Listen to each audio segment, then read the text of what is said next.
Olá, olá pessoal, sejam todos muito bem-vindos ao canal Hobby RF Professor, um canal onde a gente fala sobre tecnologia, sobre firewall, sobre redes, enfim, sobre tudo relacionado à infraestrutura, né? Então, hoje eu decidi explicar de uma vez por todas o funcionamento de VLAN para que vocês consigam fazer a utilização da VLAN dentro do PFC e também para conseguir entender o conceito de VLAN para utilizar para as outras necessidades do dia a dia aí na parte de infraestrutura, tá? Então, eu vou entrar aqui na nossa lousa e vou mostrar para vocês aí qual que é a ideia do funcionamento da VLAN. Bom, então vamos entender primeiro, né, o cabeçalho, né, como é que é o cabeçalho do frame Ethernet, né? Então nós temos aqui o destino, né, o MAC de destino, o MAC de origem, né? Nós temos o tipo e tamanho, né? Depois nós temos os dados, tá? E depois nós temos o campo de checagem desse pacote, onde é recalculado, né, o tamanho do pacote para verificar se ele está íntegro, né? Então, assim, onde é que entra a tag da VLAN, né, que a gente fala, né? Ela entra aqui, entre o source e o type, né? Aqui que entra os 4 bytes desse campo, tá? Onde a gente vai estar trabalhando, né, com um cabeçalho chamado 802.1Q, né? Que é o .1Q. Normalmente é o que a gente costuma chamar assim mais para o mundo Cisco, né? Então a gente fala .1K, né? Então, basicamente é isso, né, que a gente faz quando a gente diz que costumamos utilizar uma terminologia como tagueando um pacote ou enfim, marcando uma porta. É exatamente isso que acontece, tá? Para que a gente utiliza a VLAN, né? Para que a gente vai utilizar essa VLAN, esse artifício de VLAN? Vou mostrar para vocês o seguinte, tá? Nós temos aqui, por exemplo, um switch, certo? 2 switches e diversos computadores conectados a esse switch, certo? Então, nós temos aqui esses computadores conectados a esse switch. Digamos que esse está conectado aqui, esses dois aqui, e esse switch conectado entre eles, de repente, um roteador aqui em cima, tá? Um router aqui em cima, certo? Então, o que acontece, né? Existe um conceito, tá? Que é o conceito de domínio de broadcast, tá? E existe o domínio de colisão, certo? Existe o domínio de broadcast e domínio de colisão. Domínio de colisão, tá? É exatamente o ponto que está ligado à máquina, ou seja, a máquina até o switch é o domínio de colisão. O que acontece? Quando a gente tinha, antigamente, a gente tinha aqueles bridges, que a gente chamava, né? Que eram aqueles hubs, enfim, aqueles equipamentos que eles não interpretavam nem a camada 2. Aquilo lá tudo era um domínio de colisão. Por quê? Porque era como se todos os dispositivos, eu costumo dizer que era como se todos estivessem ligados a um T, a um Benjamin, né, que chamam, né, que é aquele dispositivo que tu bota na tomada elétrica para compartilhar mais de uma enfim, de uma tomada, né? E exatamente isso, né, que a bridge fazia e acabava transformando, né, o domínio de colisão em um domínio de colisão gigante, né? Já o switch, ele não, ele isola cada porta. Então, cada porta é um domínio de colisão exclusivo. Então, se tu pega um switch que tem 24 portas, tá? 24 portas, ele tem 24 domínios de colisão, porque eles são isolados entre elas, são isoladas entre elas na parte de domínio de colisão. No entanto, a gente pode falar de domínio de broadcast, tá? E o domínio de broadcast, ele já é diferente a interpretação, né? Que é onde a gente entende os dispositivos que fazem parte da mesma VLAN e estão dentro da mesma rede, né? Então, o que acontece, tá, pessoal? Se a gente pegar um switch desses aqui, criar duas VLANs nele, ou seja, dividir ele ao meio, nós vamos ter a VLAN 1, por exemplo, e a VLAN 2, nós teremos dois domínios de broadcast, tá? E seja lá quantos domínios de colisão tiver dentro daquela VLAN que a gente criou. Então, se a gente tiver 10 portas para uma VLAN 1 e 14 portas na VLAN 2, né, a gente vai ter 14 domínios de colisão dentro da VLAN 2 e 10 domínios de colisão na VLAN 1. Tá? Então, para isso que a gente utiliza as VLANs, né, para diminuir o tamanho do domínio de broadcast, né, ou seja, para a gente poder seccionar a rede e diminuir a quantidade de broadcast que está tendo dentro da nossa rede. Por quê? Imagina uma rede onde a gente tem diversos dispositivos, tá? Muitos dispositivos, cada um deles tentando se comunicar e mandando broadcast na sua rede, a sua rede começa a ficar lenta, tá? Então, por isso, é importante que o profissional de infraestrutura ele consiga entender a rede e dividir a rede da melhor maneira possível, né? Para que ele consiga utilizar esse recurso da rede, fazendo com que não haja tantos dispositivos afetados num broadcast de rede quando houver a transmissão, enfim, desse broadcast, né? Então a gente consegue diminuir isso, né? É óbvio, né? Isso é o motivo técnico, né, da utilização da VLAN. Mas a gente sabe que a gente acaba utilizando VLANs por questão de segurança, que também é um dos motivos, né? Onde eu pego e isolo a minha rede de servidores, da minha rede dos meus desktops, isolo a minha rede de Wi-Fi da minha rede de desktops e de servidores, isolo a minha rede de Wi-Fi de clientes de todas as demais redes, isso tudo através de VLAN.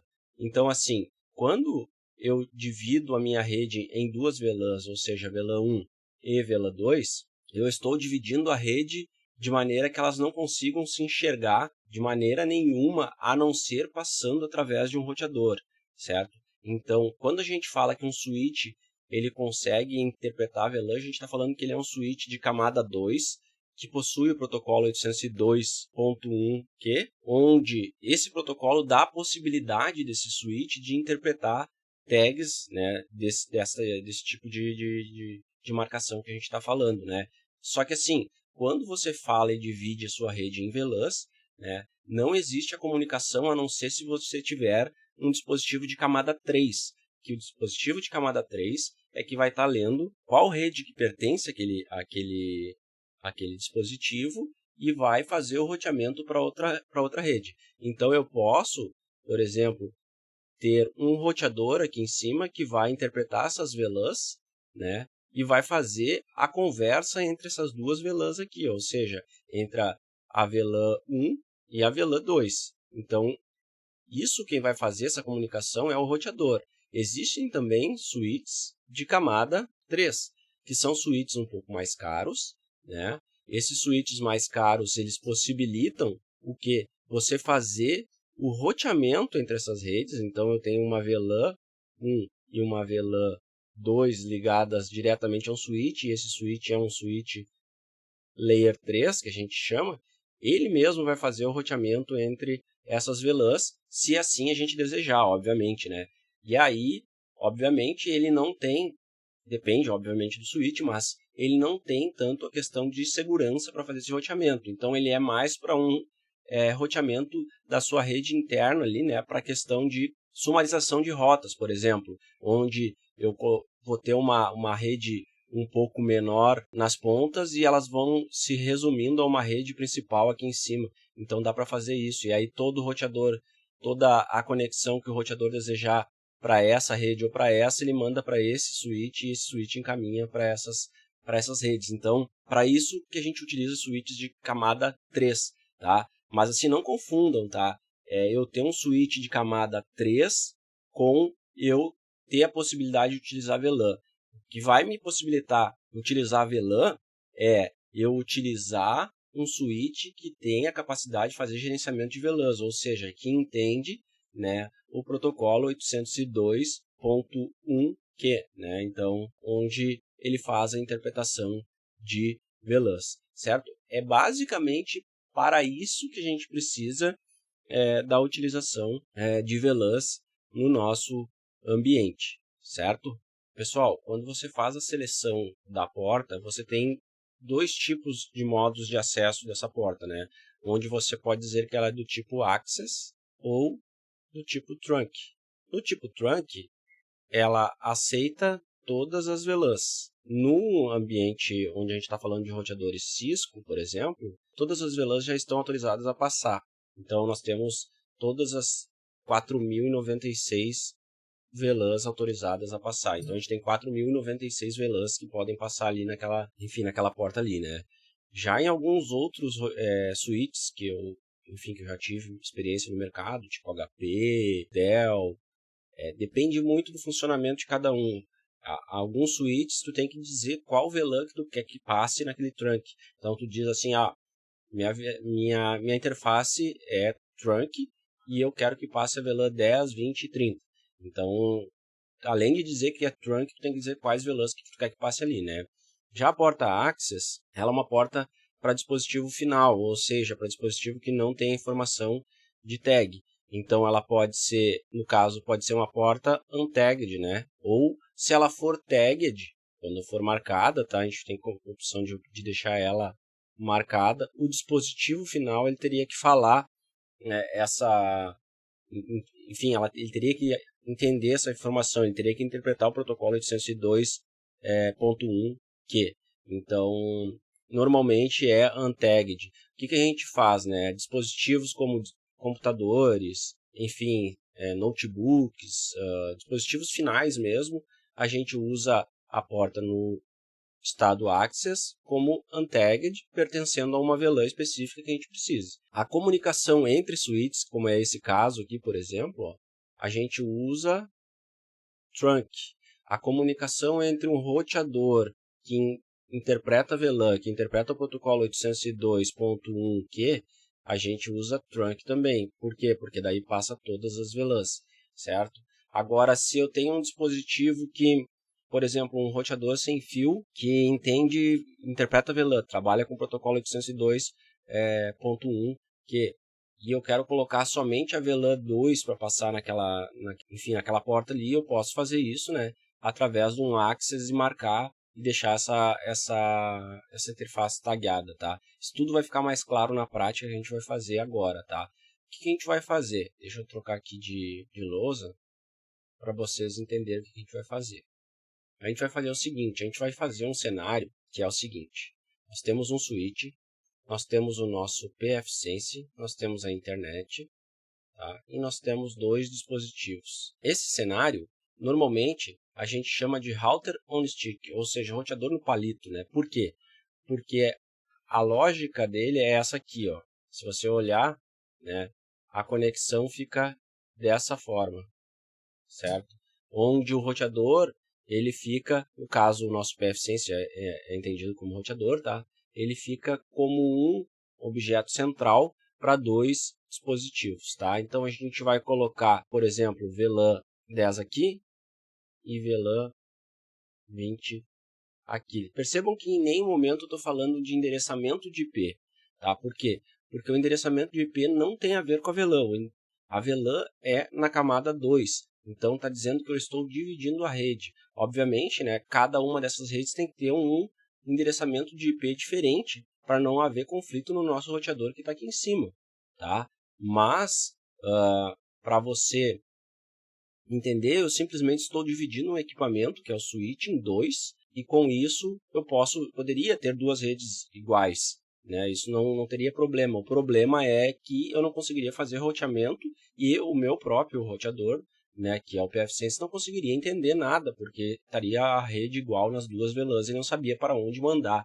Ele nem aceitaria esse tipo de configuração, tá? Então, assim, feito esse cenário, o que a gente vai fazer? A gente vai... Esse canal aqui, ó, vai ser um cabo só, uma interface que vai ser trunk, ou seja, vai passar todas as VLANs aqui, ao VLAN, tá? Todas as VLANs. Vai ser trunk. Aqui no switch vai ser configurado como trunk, certo? Aqui, ao pegar uma porta do switch, eu vou colocar como access e a outra porta também como access e vou especificar as VLANs que eu desejo, tá? Que eu desejo que funcione ali. O que vocês têm que entender é que o pfSense, ao mandar um pacote para o switch, ele vai, como está tagueado, ou seja, está com trunk, né, ele vai mandar o pacote com a VLAN dentro do pacote, ou seja, no cabeçalho do pacote vai vir a VLAN 10. Vai chegar no switch, ele vai jogar o pacote para todas as portas que tem VLAN 10, por exemplo, e aí digamos que essa aqui é a VLAN 10, né? Ele vai chegar nessa porta onde está esse dispositivo conectado na VLAN 10, antes de ele enviar o pacote para o dispositivo final.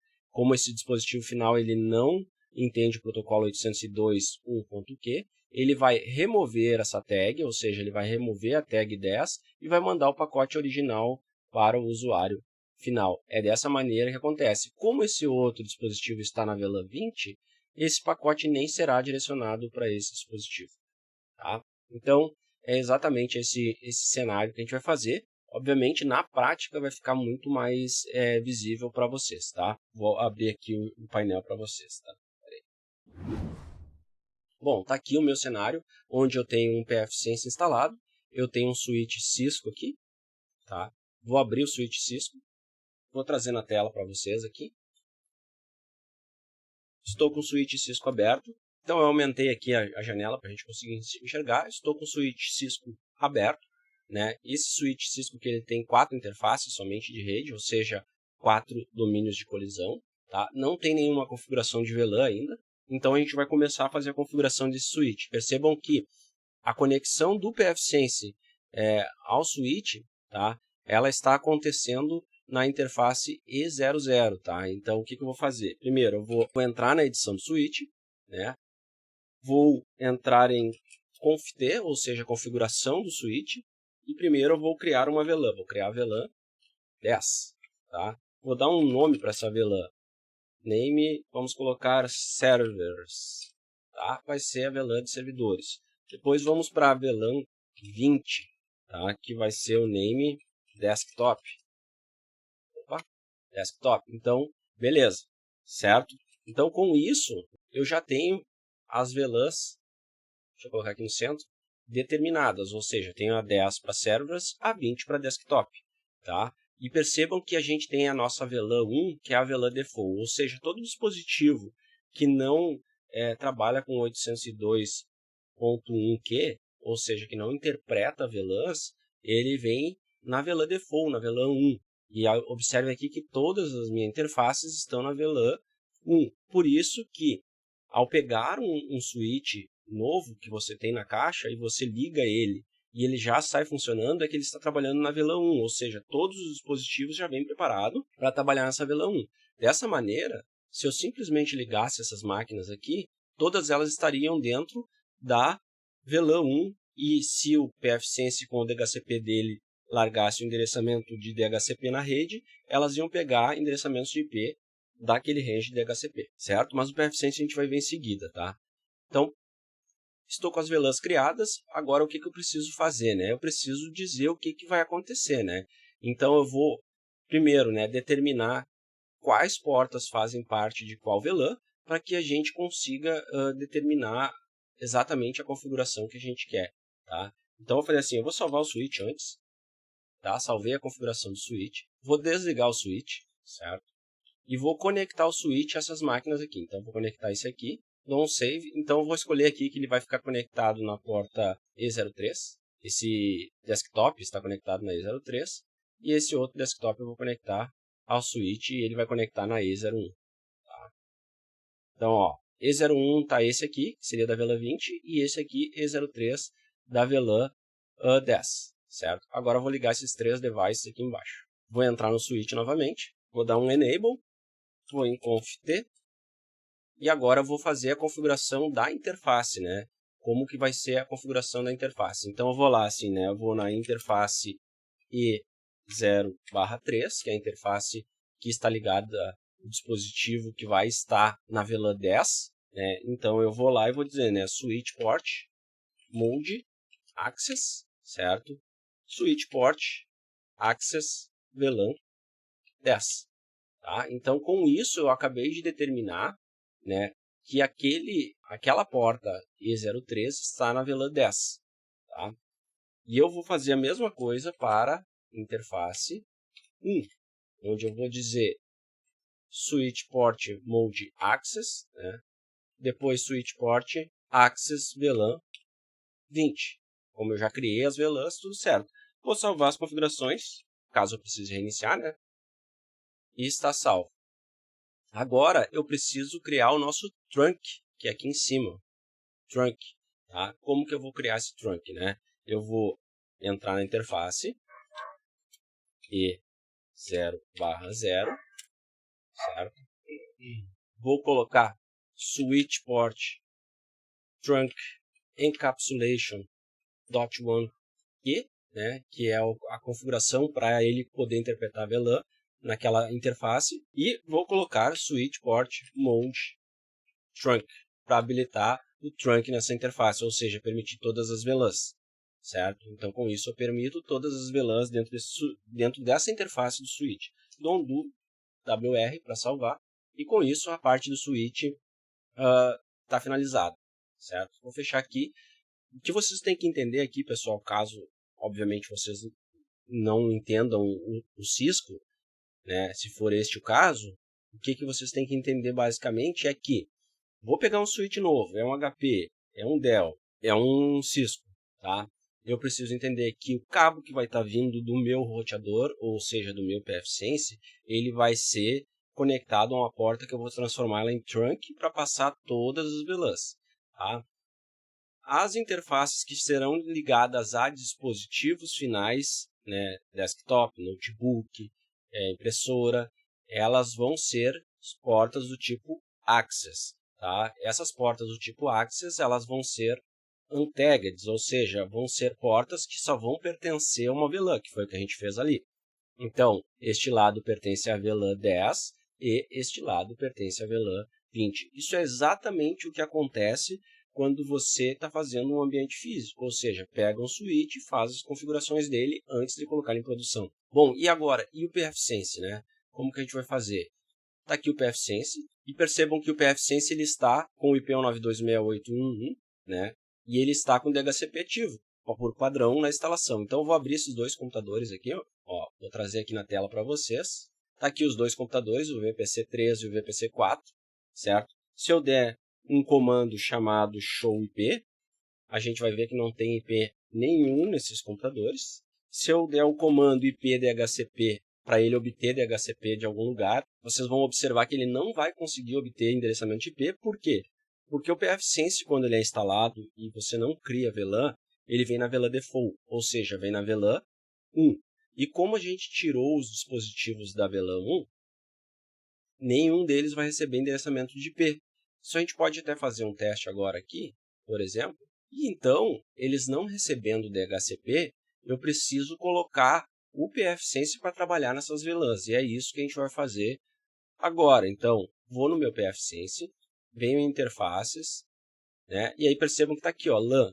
Quando você tem a LAN e está a sua placa física associada à sua LAN, ou à sua WAN, você está trabalhando na VLAN default, ou seja, na VLAN 1. O que você pode fazer? Vir em VLAN, criar uma VLAN, escolher a interface, obviamente, né? Vou escolher a interface da LAN, vou colocar VLAN 10, vou salvar, vou colocar VLAN 20, vou salvar, e aí estou com as duas VLANs.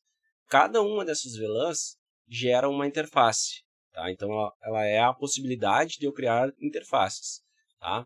Eu posso dizer que a LAN atual, ou seja, todas as configurações que existem na LAN atual, vão ser a VLAN 10. E eu posso adicionar uma outra interface chamada VLAN 20. Quando eu der o adicionar, vai ficar assim a configuração. Eu vou salvar.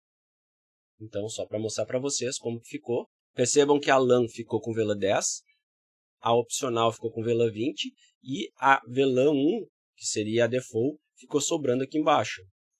Então, agora, automaticamente, todas as configurações que tinham na VLAN 1 que estavam na interface LAN foram para a VLAN 10. Isso significa que o meu dispositivo da VLAN 10 já é possível de receber um DHCP, que é esse cara aqui, ó.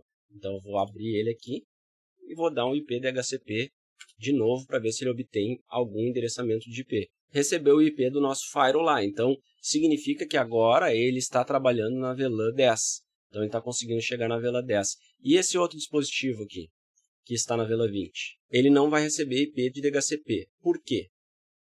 Porque nós adicionamos a interface na VLAN 20, certo? No entanto, a gente não configurou ela. Então, eu venho aqui, dou um enable para habilitar ela, coloco o IPv4, coloco um IP que eu quero, eu vou colocar esse IP aqui, aleatório, tá? E mando salvar. Com isso, já me dá a possibilidade de habilitar o DHCP para aquela rede ali. Então, eu vou habilitar o DHCP para aquela rede. Só um pouquinho. Vou em DHCP Server, vou no opcional, né, interface opcional, mando habilitar, coloco o range de DHCP que eu quero e salvo. Após salvar, se eu vier no dispositivo agora, ele deve obter DHCP do meu pfSense já na rede da VLAN 2. Pronto, tá ali, ó, certo? A questão de comunicação entre essas redes, tá? Elas só vão ocorrer através do nosso firewall. Como não existe regras dentro do nosso firewall ali liberando esse pacote, aí a comunicação não vai ocorrer. Tá? Então, isso é uma aula que existe de regras de firewall, que está no canal aí, é só vocês procurarem, que o princípio de funcionamento é o mesmo. Tá? Então, o foco é explicar o funcionamento da VLAN. Bom, feito isso, a gente viu que, por exemplo, sobrou essa interface default, né, que é a interface que a gente não quer utilizar, que é a rede default. De certa forma, a gente pode fazer um outro cenário. Por exemplo, tá?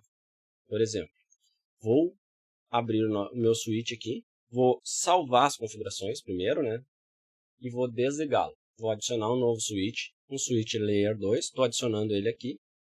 Vou conectá-lo a esse switch aqui na interface que está sobrando, que não está em VLAN alguma, ou seja, está na VLAN 1, né, na VLAN default, certo? E vou adicionar mais uma máquina. Vou adicionar mais uma máquina a este cenário, certo? Vou adicionar mais uma máquina aqui. Essa máquina eu vou conectar a esse dispositivo aqui, tá? Em qualquer interface também, certo? Vou ligar esses três e o que vai acontecer, tá, pessoal? Esse dispositivo aqui, ele não possui VLAN, vamos dizer que é um dispositivo que não interpreta VLAN, ou seja, é um dispositivo de camada 2, que não entende 802.1q, ou seja, ele não interpreta VLANs, né?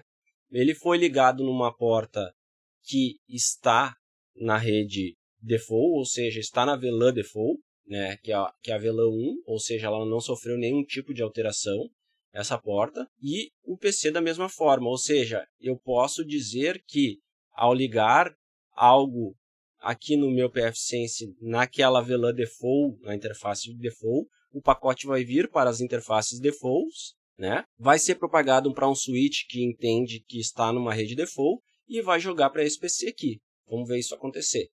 Então eu vou adicionar essa interface, ó, sem VLAN alguma, tá? Que é a opcional 2, tá? Vou editar essa interface opcional 2, vou habilitar ela aqui, vou colocar o endereçamento de IPv4, vou colocar 2.1 aqui, por exemplo, lembrando que a rede não pode ser igual, né, às outras redes. Aplico e vou habilitar o DHCP lá, certo? Então vou lá no DHCP Server, venho no opcional 3, venho em habilitar e vou colocar 2.10 até 2.20. E dou um salvar. Pronto, salvei.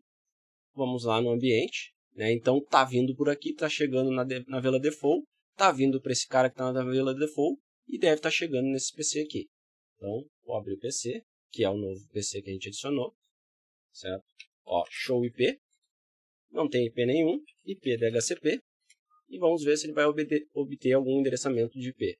Obteve o endereçamento de IP que está na VLAN default. Então percebam que dá para fazer isso. Outra coisa que dá para fazer nas VLANs, que vocês podem fazer também, é o seguinte, eu configurar no meu switch, por exemplo, uma terceira VLAN aqui, vamos dizer uma VLAN 30, tá? Vamos dizer isso. Então, conft, vamos lá, então, VLAN 30, name impressoras, então eu tenho uma VLAN 30, daí eu vou na interface, interface E0/2, tá? Estou na interface E0/2 e eu vou dizer que ela é um switch port mode access, tá? Switch port access VLAN 30. Eu estou dizendo que ela está na VLAN 30. Aquele dispositivo está na VLAN 30, tá? Ou seja, quando vier o pacote daqui, né, na VLAN 30, ele vai jogar para essa interface aqui. Ao sair o pacote daqui, como eu não disse que é trunk e nem disse que é taguada, ou seja, não marquei ela, né, a tag da VLAN 30 será removida e virá como um pacote na rede default, certo? E aí esse dispositivo, ele é um dispositivo, lembrando que não interpreta 802.1q, ele vai entender que é um pacote normal, sem tag, e vai jogar para onde ele tiver que jogar, certo? Mas, para o meu DHCP funcionar lá no pfSense, eu preciso criar a vela 30 também. Então, é isso que a gente vai fazer, né? Antes, eu vou desligar esse dispositivo aqui e vou ligá-lo novamente para mostrar para vocês que ele está com o IP zerado. Então, vou fazer ele zerar esse IP. Já ligou aqui novamente. Dou um show IP. Está zerado, sem IP algum. Eu vou lá no meu pfSense, vou em interfaces, tá? E vou criar uma outra VLAN, que vai ser a VLAN 30, na interface LAN, obviamente. E vou atribuir esse opcional, que é a rede que a gente está determinando, para a VLAN 30, tá? Para a VLAN 30. Vamos salvar e salvou na VLAN 30. Então percebam que, como aqui a trunk vai vir um pacote do pfSense na VLAN 30, vai chegar até esse switch na VLAN 30, vai jogar para a porta que está na VLAN 30, que é a E02. Tá? Essa E02 ela é uma porta Access, ou seja, ela é obrigada a remover a tag. Ela vai remover a tag e vai jogar um pacote normal para esse switch. Esse switch vai receber o pacote e vai encaminhar para o destino dele, certo? Então, assim, por que eu fiz esse cenário para mostrar para vocês? Para mostrar para vocês que eu posso ter, por exemplo, na minha rede, um switch que interpreta VLAN, né, em um determinado local, e dizer que aquela porta que está saindo para o departamento X, ela está na VLAN 20 e vai ser conectada num switch que não interpreta VLAN e que todo aquele switch vai pertencer à VLAN 20, porque ele não interpreta VLAN, ele recebeu algo da VLAN 20, foi removida a tag e automaticamente toda aquela parte que está conectada naquele switch ali vai ser da VLAN 20, ele não vai conseguir ter outro tipo de VLAN lá dentro porque ele não interpreta VLAN, certo? Então, só para comprovar para vocês esse funcionamento, está aqui a máquina, show IP, sem IP nenhum, IP DHCP. E vamos esperar ele obter o DHCP. Perfeito, obter o DHCP. Entenderam, então, o funcionamento de VLAN, pessoal? Eu queria que ficasse claro isso, porque eu vejo muito material sobre VLAN, mas eu acredito que essa explicação tenha ficado bem claro para que vocês utilizam VLAN e de que maneira que vocês utilizam VLAN no pfSense, certo? A gente se vê por aí, não deixa de se inscrever no canal, curtir o canal, tá? E compartilhar com seus colegas para que ele possa crescer e possa me incentivar a fazer mais vídeos como este. Obrigado e até mais.